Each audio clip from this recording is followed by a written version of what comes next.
In this video, we're going to go over the preparation exercises to canter. Canter can be a big deal for a lot of people, and it can be a big deal for some of the horses too. I'm on Voba here. He's a 10-year-old Frisian, and he came to me a little while back, and one of his big things was he would take off and kind of leave, particularly at the canter. So I've been working with him a lot, and he actually was coming around, and yesterday when we did a little cantering, he got kind of hot again. So I wanted just to kind of show you, we'll see what comes up today, but there's a lot of preparation that goes into preparing your horse for the canter. The main thing is are you keeping your horse balanced when you go into the canter? So I'm just going to start off with some nice walking around. So can you keep your horse in a balanced place when you ask for the canter? And that starts here at the walk and at the trot. So a lot of what I'm looking for is, can he follow the line of travel that I put him on? Can he keep a rhythm? And can he bend through his body? All those basic preliminary things. Is he able to do that, or is he falling in or out? So as I pick up a circle here, I start paying attention. Where is he bending? Where is he not bending? Is he falling in? Is he leaving the circle? All of those things. And he's actually doing pretty good here. He's coming, he's bending through his body. So if that's fine, then I'm going to play with a little counter shoulder in. So I want to be able to get the horse to cross over the hind a little bit and get them to bend through the rib cage. See, I'm asking his hind to come off the rail, and his whole body's kind of leaving the rail. And yeah, if you can get it perfect counter shoulder in, that's fine. Every horse is at a different stage, and if you're out just in a very green horse, a horse that may not know a lot of lateral work, don't worry about it being perfect. But the main thing is can you get a little crossover with that hind end? Can I get this hind end to step up underneath his body? So I tip his nose to the rail a little bit, but I'm making sure it's not just happening from the rein. I want him to move his hind end over because my leg comes on. So I'm coming on with my leg. He's not really there. So then I'm going to take my whip and I'm just going to touch him and say, hey, can you step your hind end up and over? Get some crossover going. Get some crossover there. And then he kind of loop there, and then I'm going to let him out of that. Once he can do that, then I'm going to let him off a little bit, and then we'll go to the other side and do it again. So the reason why that is so important is when they go to pick up the canter, is they need to be able to, so I'll just explain that here a little bit. So if I'm going to pick up the right lead canter here, the main issue is they get out of balance. So they drop in on that shoulder. They're not bending through the rib cage here. So that the reason they're dropping on the shoulder, they're not bending, they're not engaging the inside hind to pick this shoulder up. So they fall in, and now you ask for the canter, and they're either going to just run faster, you know, if it's at a trot and you're asking for from a trot, they usually run faster, or they tend to pick up the other lead. So what we're doing with the counter shoulder in here is just getting them to bend through the rib cage, engaging that inside hind, which starts to pick that shoulder up. So that's why this is so important. And it's very important here at the walk to be able to do this. So I'm asking him to just engage.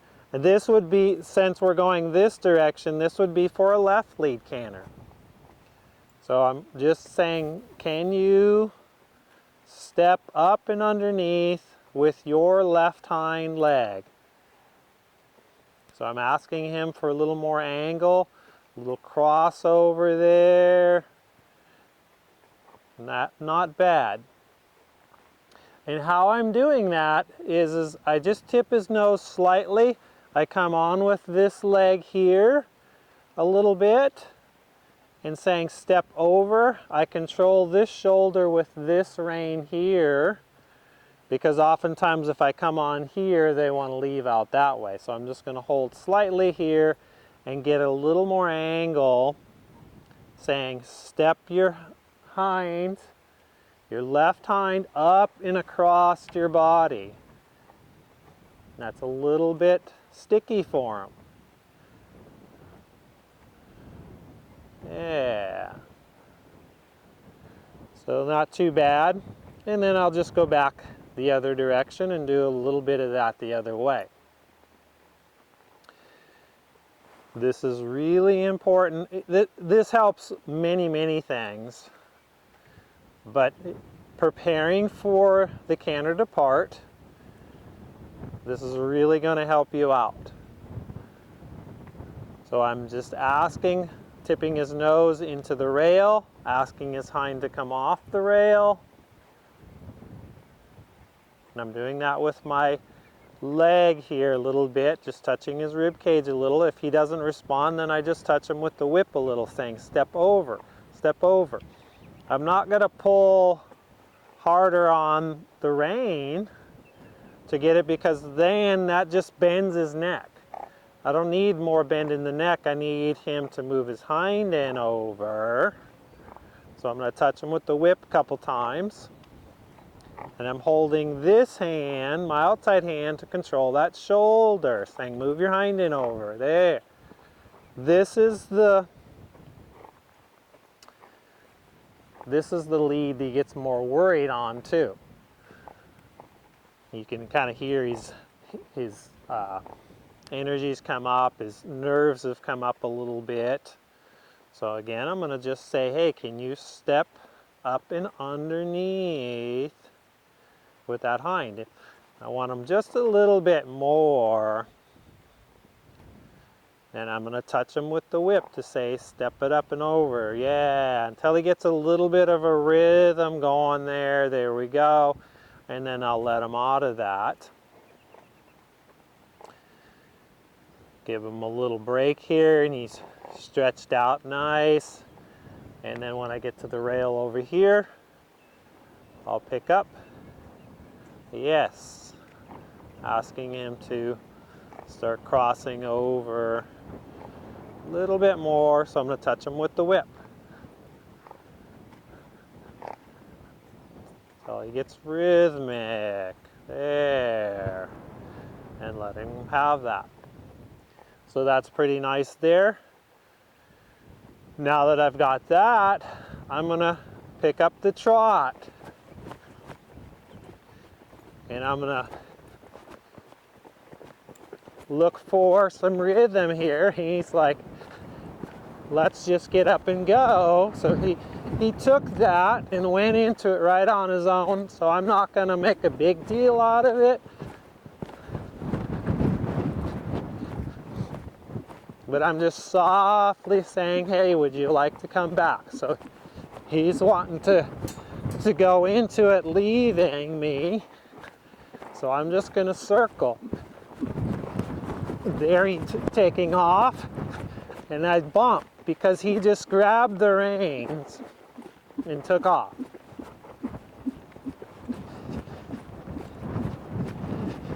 Now, if he would have taken off faster than I like there he's kind of leaving, so I'm just going to say, hey, no. Now I'm going to get control over that hind end.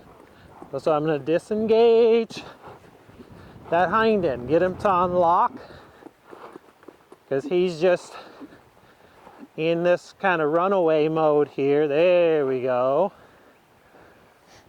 And all bets are off when he goes there. So I pick up, I bend, and if he's just gonna lock and take off, I'm gonna bump. And I'm doing that by bumping upwards, because if I just pull, he's just gonna lean on it and go. So now I'm gonna go back to picking up the trot again. And I'm not looking, so he's wanting to leave right away, taking off, and you're gonna find some horses do that. And I'm gonna just bend him, say, no, no, not looking for you to take off. I just want you to soften and relax. Yeah. Can we get a rhythm going here?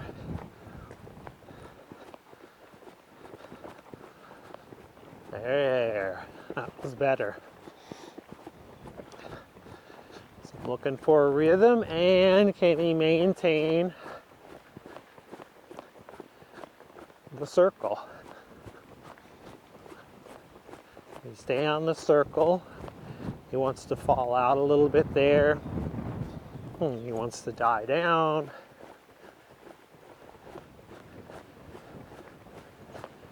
I'm just waiting on him, riding.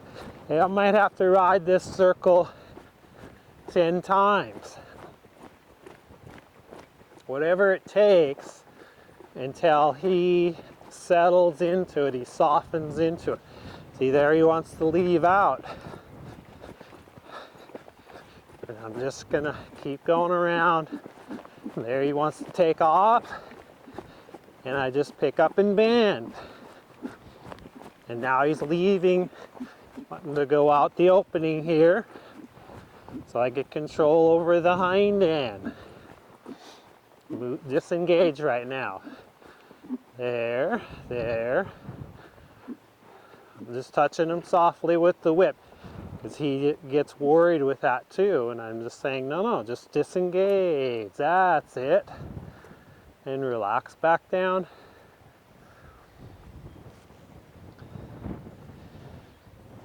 And once he's relaxed,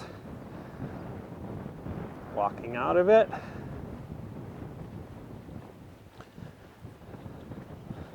we'll pick the trot up again. Yeah. I'm bending him. There, he's kind of taking off. So I'm just going to disengage. Move that hind. I want him to wait on me, not to just go, oh my gosh, I know that might be what you want to do. Let me just take off and run away. It's like, no, you have to wait on me. Don't leave without me. So some horses are going to be lazy. They're not going to want to go forward. With him, he's pretty forward, and he's like wanting to just kind of take off and go.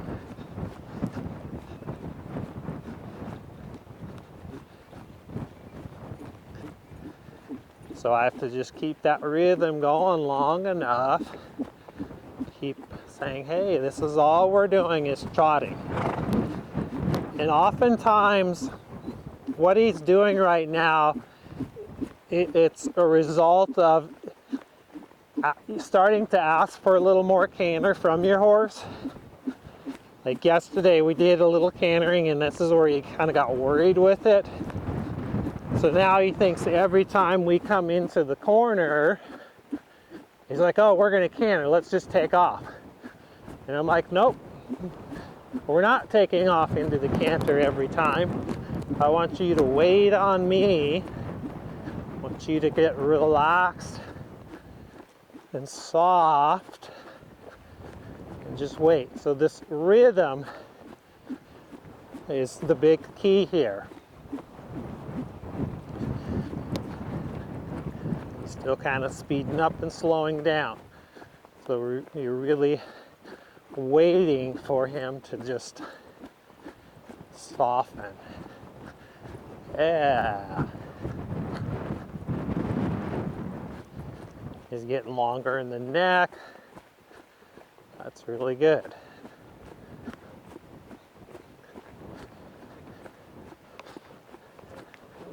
And then I'm going to kind of just soften my body a little bit there and allow him to come back, because he got rhythmic.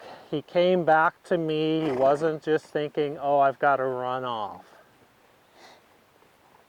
So we'll give him a little bit of a break here, and then we'll do it again and see if he can go right back into staying soft and relaxed.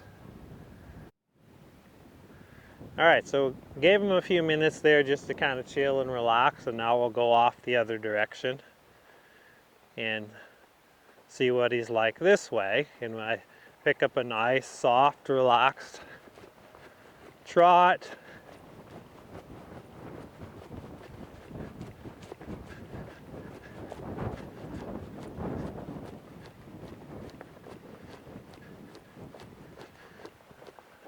yeah, this is pretty nice, this direction here. So I'm gonna do a couple more laps here, because his tendencies, I want you to notice, particularly when I go through the corner there, is he falls in. So he falls in, so I'm opening my hand, lifting my inside hand, opening, saying stay off your shoulder, because if I pick up a canter when he's doing that, he's going to be way out of balance if he picks it up. But odds are is he's going to not pick it up. He'll kind of run into it, then he might, or he picks up the wrong lead. So I really want to say keep your shoulder up, keep balance, and that's what this circle's doing. So I'm saying bend through your body, engage this inside hind leg, bend through your rib cage to pick up, yeah, that shoulder. So when he's, and there he falls in. So I just lift my inside hand, open my outside hand, say bend through your body there. This is nice.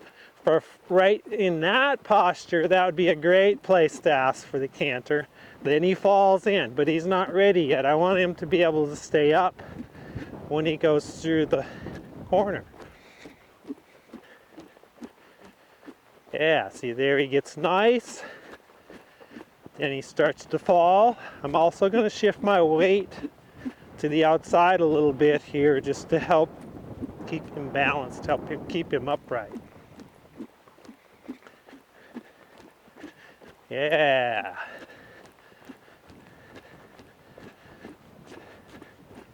So that's pretty good there. He's getting better and better.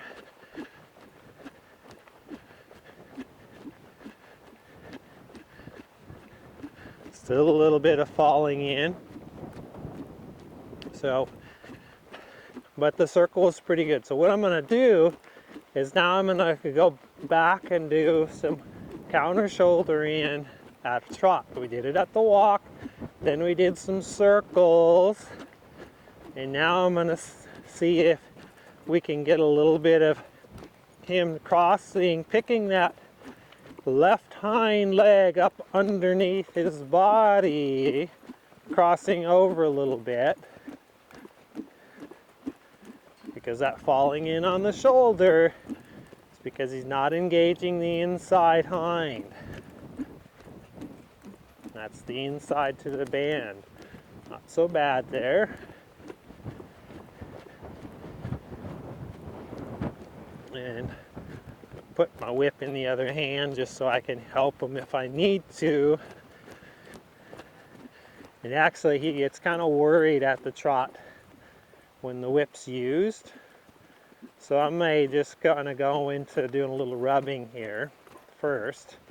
And there I'm tapping, saying step up and underneath, step up and underneath.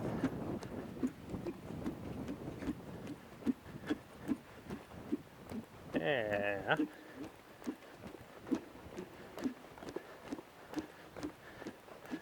What's nice is after I do that, see, his trot's gotten better. And then I'll ask here again, a little counter shoulder in, so I turn my shoulders to the outside, get a slight bend, ask him to bring his hind in off the rail. And if you're unsure about the shoulder in and counter shoulder in work, go back to some earlier videos in the lateral work where I talk about all that.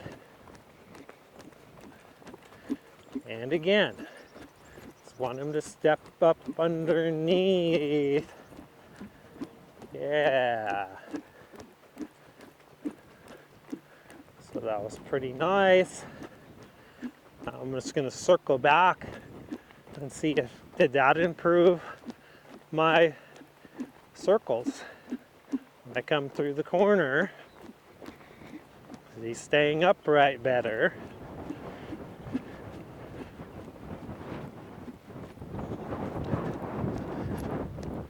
Hey,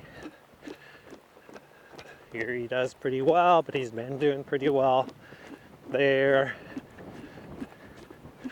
Yeah.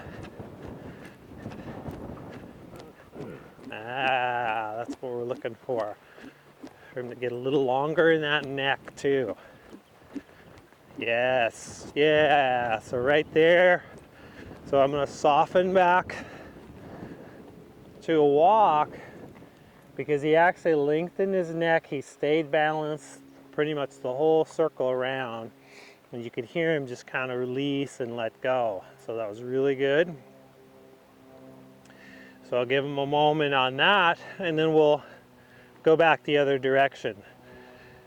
So you're really getting to see the importance of getting control over that hind end, getting him to step up and coming through his body, bending his rib cage to pick that shoulder up. Because if they're not engaging that inside hind, they're not able to flex through the rib cage to step up underneath, and that shoulder's falling in. And the more we can flex them, get them picking up, then once they're balanced, like he just went through that circle, and you ask the canter from there, now you're going to have a nice relaxed canter depart and canter instead of a canter where they're going to run and tear off. And we'll see here in a minute. I'm going to do this direction here now, and then we'll see what he thinks of the canter just from earlier to now. So I'm saying pick up your trot. I'll go back to the other corner and just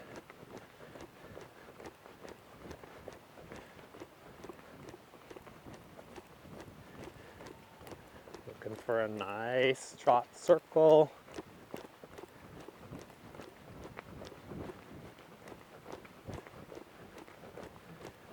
Hey, this is pretty good. A little bit of falling in there. A bit of stiffness through the rib cage.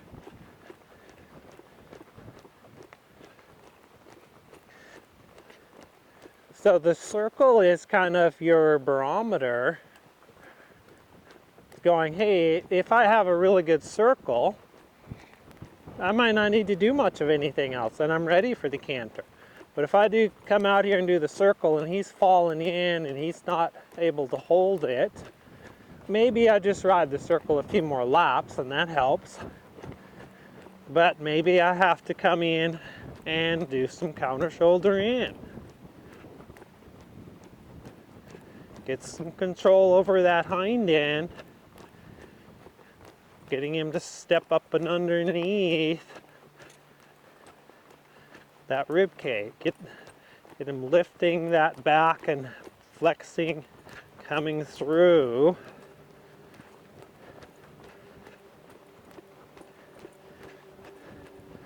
I'm just holding it here, waiting on him to move that hind and soften. he gets worried when he has to move it over, and he thinks, oh, I just got to run and go faster. And I'm like, no, no. It's just stepping up and over. Ah, there. And he got real soft.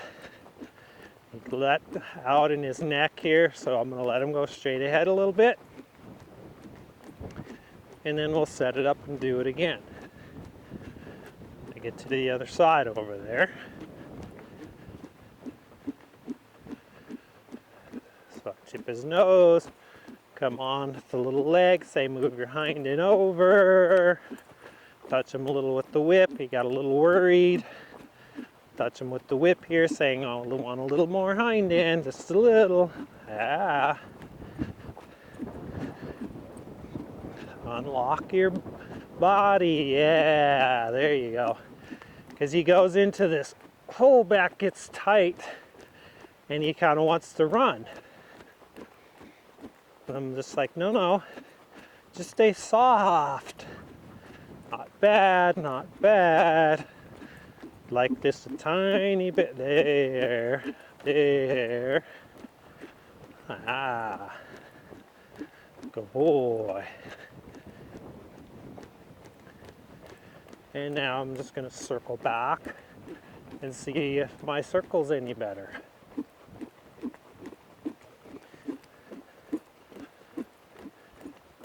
See if he's able to hold that.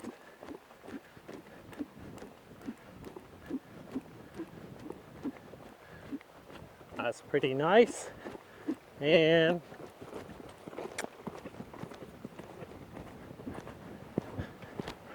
much softer.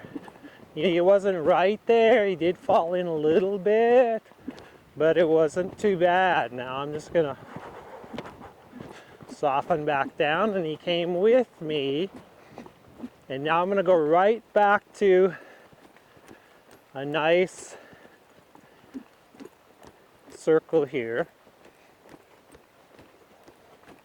and getting him relaxed.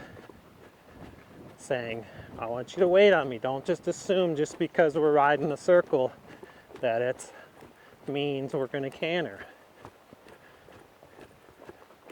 Yeah. He's staying upright, staying with me. Falling out a little here, so I come on with a little outside rein. Another thing I haven't mentioned at all, but can be real helpful, is your focus. So like if the horse falls out here, I might look way into the corner there to help him. Or if the horse falls in right now, I'm going to look deep into the corner and say, hey, ride deeper in there. So where you're looking can have a big impact too. But all in all, this is looking really nice. And I'm going to let him have that there, because you got to see him kind of go through a bunch of things here, but it was about getting him to find the balance. So a little bit of it was mental balance, but a lot of that imbalance, you know, he's worried, is because he's not physically balanced. When the horse is physically unbalanced, then they're going to be worried when they have to pick up the canter, because they're like, oh, I'm not even balanced yet, and then I pick up the canter, then their feet are kind of flying every which way, and then they have to go faster to kind of catch themselves. Where like here at the end, when I picked up the canter, it wasn't a perfect canter depart, but it was way better. And he didn't want to just kind of leave, and so that's a lot of, if you feel like your horse always gets real fast when you pick up the canter, it's because they're not balanced. And if you play with these exercises of getting control of that hind end, moving over and back and forth, and getting a real rhythmic circle, that's going to really help the canter out. Tomorrow we're going to come back, we're going to do it again, and I'm going to go more into the actual depart.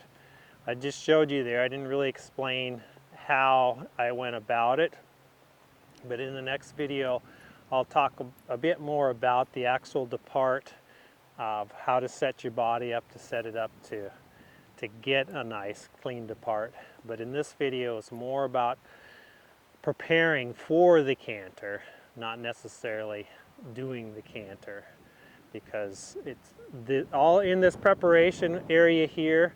It's starting to figure out, okay, where's my horse tight? Where do they need me to help them? And in the lower gaits, you're going to help them. And then once you've got that, then you can go out and play with the canter itself. So thanks for watching. We'll see you in the next video.